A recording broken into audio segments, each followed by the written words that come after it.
Hello दोस्तों, आज की कहानी है अय्याज जिस्म का भाग 79। जमुना बहन चित्रा के पास खड़ी थी। चित्रा की चीख सुनकर उसी के सामने बैठ जाती है। उसे संदेह हो जाता है कि शायद उसे लेबर पेन शुरू हो गया है। संध्या को भी समझ आ जाता है कि वह चित्रा को उठाने वाली लेबर पेन की चीख है। यामिनी, संध्या और वर्णिता भी चित्रा के पास आ जाती है। रंजीत संकोच और सहमते हुए चित्रा के पास आता है। रंजीत की आंखों से आंसू बह रहे थे। वह उसके सर पर हाथ फेरते हुए कहता है, चित्रा, हो सके तो मुझे माफ़ कर देना, मैं तुम्हारा गुनाहगार हूँ। चित्रा रंजीत की ओर नहीं देख रही थी। वह उसकी बात सुनकर दूसरी तरफ देखते हुए दहाड़े लगाकर रोने लगती है।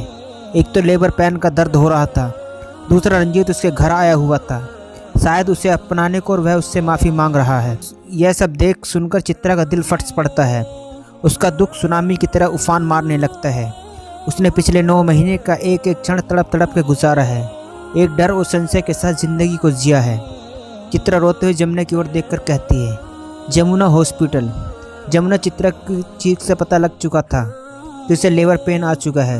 वह दौड़कर अपने कीपैड वाले मोबाइल लेने कमरे की तरफ भागती है और वहीं से एम्बुलेंस को फ़ोन करके हाथ में मोबाइल लेकर आ जाती है। यह मोबाइल चित्रा ने उसे खरीद कर दिया था। रंजीत उसका दाहिना हाथ अपने हाथ में लेकर थपथपाते हुए कहता है, चित्रा, तुम चिंता मत करो, मैं आ गया हूँ, अब सब ठीक हो जाएगा। माइकल के रूप में भगवान ने मेरे पास भेजकर शायद मुझे तेरे लिए और हमारे होने वाले बच्चे के लिए मुझे मरने से बचा लिया, वरना मैं उसी दिन मारा गया होता जिस रात अहमदाबाद जा रहा था। चित्रा रंजीत की बातें सुन तो रही थी, पर अपने दर्द से परेशान होकर लगातार रोए जा रही थी। संध्या, जमुना, यामिनी और वर्णिता के इशारे करके कहती है, चित्रा को बेडरूम में लेकर चलते हैं। चारों से बेडरूम में लाकर बिस्तर पर लेटा देते हैं। संध्या, अभय, रंजीत, अजीत और विनय को हॉल में बैठने को कह देते हैं। संध्या के 2 बच्चे थे, अनुभवी थे। वे चित्रा के कपड़े को उठाकर चेक करते हैं और कहती है, पानी रिसना शुरू हो गया है, बच्चे का सिर मुख में फिक्स है, जितनी जल्दी एम्बुलेंस आ जाए तो उतना अच्छा होगा। फिर वह चित्रा से कहती है, चित्रा, एम्बुलेंस आने तक दर्द को थोड़ा सहन करने की कोशिश करो।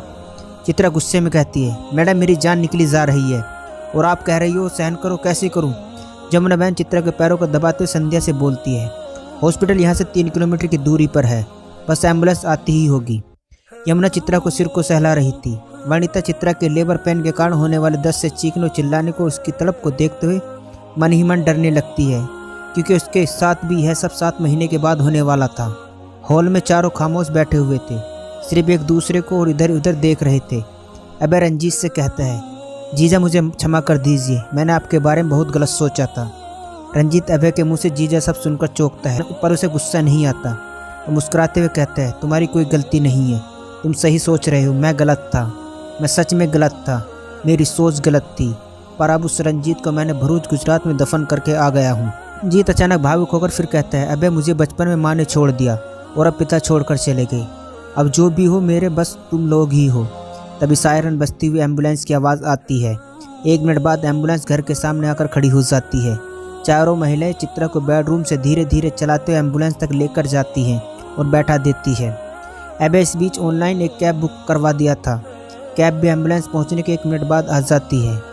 वो सभी घर से बाहर आ जाते। जमुना घर को लॉक कर देती है। कुछ लोग एम्बुलेंस में और कुछ लोग कैब में बैठकर आ जाते हैं। देहरादून के सरकारी हॉस्पिटल पहुंचने में 10 मिनट का समय लगता है। कहते हैं महिला को लेबर पेन के दौरान जो दर्द होता है वह 57 डेल का पेन होता है, जो 20 हड्डियाँ एक साथ टूटने से होने वाले दर्द के बराबर होता है। चित्रा भी दर्द से गुजर रही थी। जमुना बहन साथ में चित्रा का केस फाइल घर से ही पकड़ चुकी थी। काउंटर में जाकर उसे जमा कर देती है। चित्रा को एम्बुलेंस से उतारकर व्हील चेयर में आराम से बैठा देते हैं।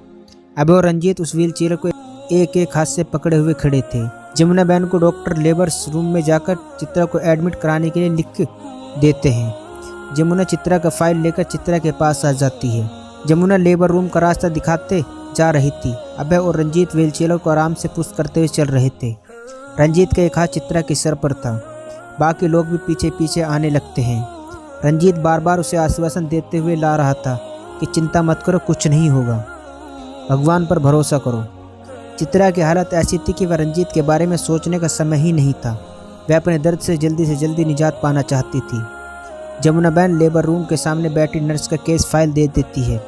नर्स फाइल देखकर तुरंत अपनी आया को चित्रा के पास भेजती है।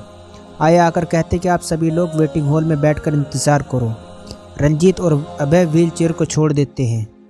आया व्हील चेयर वो धकेलते हुए लेबर रूम के अंदर चली जाती है। लेबर रूम का डोर क्लोज कर देती है और सभी लोग वेटिंग हॉल में आकर बैठ जाते हैं। चित्रा को लेबर रूम भेजकर सब राहत की सांस ले रहे थे, क्योंकि अब आगे की गतिविधियां डॉक्टर और नर्स लोग संभालेंगे। सभी लोग ईश्वर से प्रार्थना कर रहे थे कि चित्रा की डिलीवरी नॉर्मल हो जाए। देखते देखते 2 घंटे बीत जाते हैं। यामिनी रंजीत के पास आती है और पूछती है, सर आपने यह सब प्लान कब कर लिया? आपने चित्रा दीदी को एक्सेप्ट करके बहुत अच्छा किया, मुझे बहुत खुशी हो रही है। दूसरी बात मैं सर बोलूं या जीजा? रंजीत मुस्कुराकर कहता है, जिस दिन तुम वैभव और वनिता मुझ पर तोपों से हमला कर रहे थे, उस रात को मैंने सोचा और अपना विचार बदल लिया। सुबह संध्या से बात की और यह सब प्लान। रंजीत आगे और भी कुछ यामिनी से बोलना चाह रहा था, तभी एक नर्स लेबर रूम से बाहर आकर वेटिंग हॉल में आती है और पूछती है, चित्रा राजपूत के साथ कौन है? क्या होगा आगे? जानने के लिए कहानी का अगला भाग जरूर देखें। दोस्तों, ये था अय्याज जिस्म का भाग 79। दोस्तों, कहानी अच्छी लगी हो तो चैनल को सब्सक्राइब करना न भूलें।